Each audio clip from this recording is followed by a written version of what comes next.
The Golden State Warriors are one of the scariest teams in the league every single season. Why? Because they feature the greatest shooter to ever grace the hardwood in Steph Curry.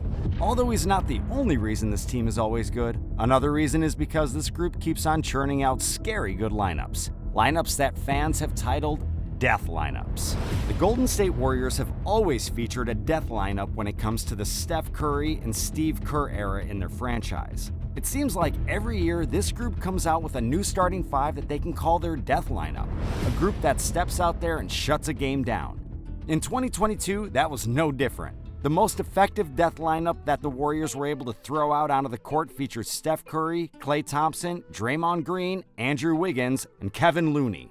Many of you probably thought that this 2022 lineup would feature Jordan Poole in some capacity, but it doesn't. Poole contributed in a variety of different ways to this Warriors team, but he wasn't out there when they were the most effective.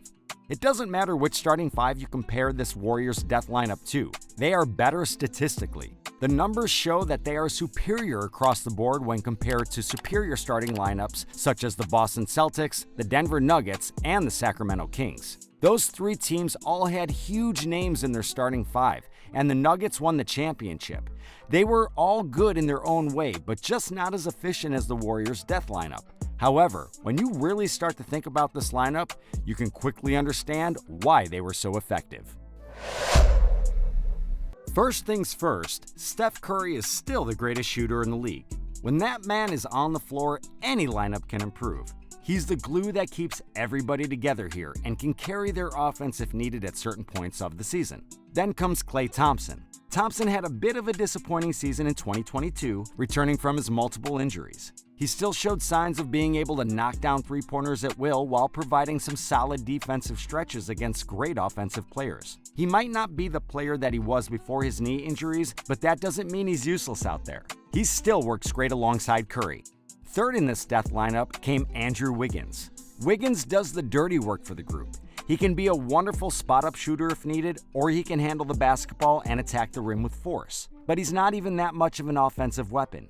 Wiggins primarily contributes defensively by going up against premier offensive talent and using his length to play lockdown D. It doesn't matter that Klay might have lost a defensive step because Wiggins picks up the load defensively while still being important offensively. Fourth in the lineup is Draymond Green. We don't need to spend that much time talking about him because he does everything. He is the emotional and vocal leader. He plays hard defense, sets tough screens, facilitates the basketball, and scores when necessary. If there's something that Golden State needs on the floor, Draymond is willing to provide that for them. And finally, we get to Kevon Looney.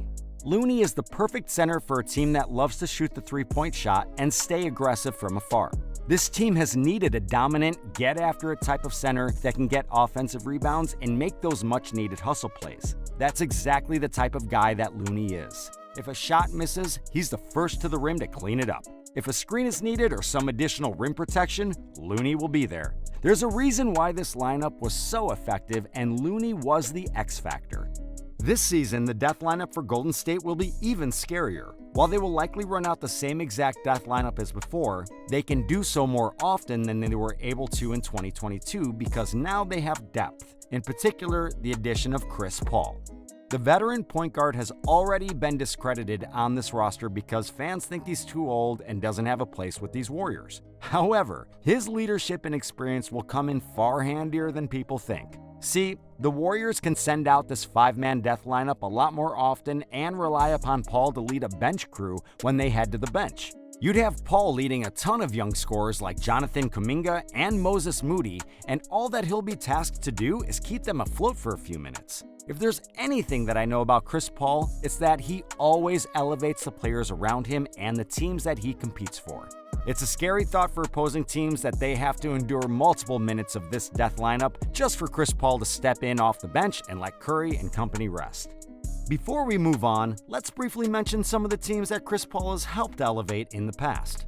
Those teams being the Los Angeles Clippers, the Houston Rockets, the Oklahoma City Thunder, and the Phoenix Suns. When Paul joined the Rockets, they became a championship-caliber team. When he joined the rebuilding Thunder, they marched into the postseason when nobody expected them to do so.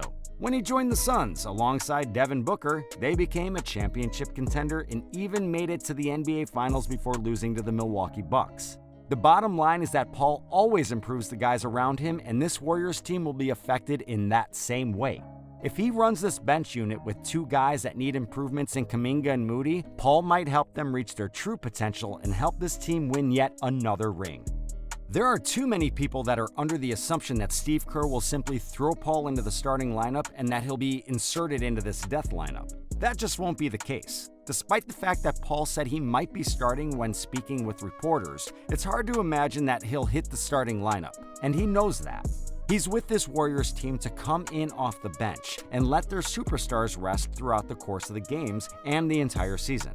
Plus, it doesn't matter much with Paul being older because he won't be tasked with playing over 30 minutes a night as a starter.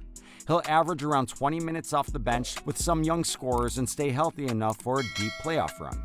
If for some reason you aren't a fan of the death lineup that we mentioned or the bench crew led by Chris Paul, then there's another offensive-oriented lineup that is cause for excitement. This lineup would be led by Steph Curry and would feature Chris Paul, Klay Thompson, Andrew Wiggins, and possibly newly added Dario Saric. All of these guys would be able to immediately step onto the court and provide a scoring punch. If the Warriors find themselves in a tie ball game with the need to score buckets, they throw this lineup out there and immediately climb back into the ball game. Now, the problem with this group is their severe lack of defense. Klay isn't that straight-up defender that he used to be, and Saric isn't exactly a great rim protector compared to some of their other centers. So, this lineup will get toasted defensively. Luckily, they have enough contributors offensively to help them outscore anybody that they are going up against. If Paul is able to control the offense while Klay and Curry run free off the ball with their stamina, it'll be nearly impossible to stop this offense. Paul will create openings for them to receive open passes, and they will keep running until either one of them can get an open look. Despite the lack of defense, this will be a lineup that scares me if I'm trying to keep them from mounting a comeback on my team. We haven't even talked about the possibility of Draymond Green taking a step forward in his offensive game like he's shown the ability to do in the past. See, Draymond often gets made fun of a lot of the NBA community because of his lack of offense. Many people see him as an ineffective shooter and a poor rim runner, but there have been years where that wasn't the case. If you take a look back at a few different playoff runs for the Warriors, Draymond has shot the ball incredibly well from behind the arc. In 2016, he played 17 postseason games and shot 41% from distance. Yes, the same Draymond Green that we have been talking about this entire video. He shot over 40% from three during a postseason run. If Green actually decides to buckle down and attempt more three-pointers this year and knock them down at a decent clip, then the Warriors might actually be unstoppable. So as I see it, another great lineup for the Warriors could be Curry, Klay, Paul, Draymond, and Wiggins. How could you stop that offense? Paul facilitates while Klay and Curry are roaming off the ball. Draymond sets screens, attacks the paint, and can hit an occasional three-pointer at high efficiency, and Wiggins can do the exact same but with more athleticism and movement. You wouldn't be able to contain an offense that is built like this. If Steve Kerr hits that button and sends these five guys out there, you'd be shaking as an opposing team. Now, this doesn't mean that Draymond actually will show more effort offensively, though. He might be the same Draymond that we've gotten used to in these past few years, where he doesn't really attempt many shots. Even so, this five-man lineup can still be wildly deadly. Which lineup would you be most concerned about if you were a player going up against the Warriors next season? Let us know what you think in the comments below. With all of that being said, we have to talk about just how deadly this Warriors team is heading into the 2023-24 season. There are going to be so many different lineups that Steve Kerr will create to confuse and frustrate opposing teams this season. Some of those death lineups will include Chris Paul, others will leave him to control the bench unit, allowing that starting group to get some rest. Either way, the combinations that will come out of the season will be insane. I, for one, am happy that I don't have to sit down and try to create a game plan for this group during the season. It sounds like it'll be a nightmare for opposing coaches who have to try to figure out which of these lineups Golden State will throw at them. That's all for today. I hope you all enjoyed the video and thank you for watching. If you enjoy this kind of NBA content, be sure to like, subscribe, and click to watch this next video.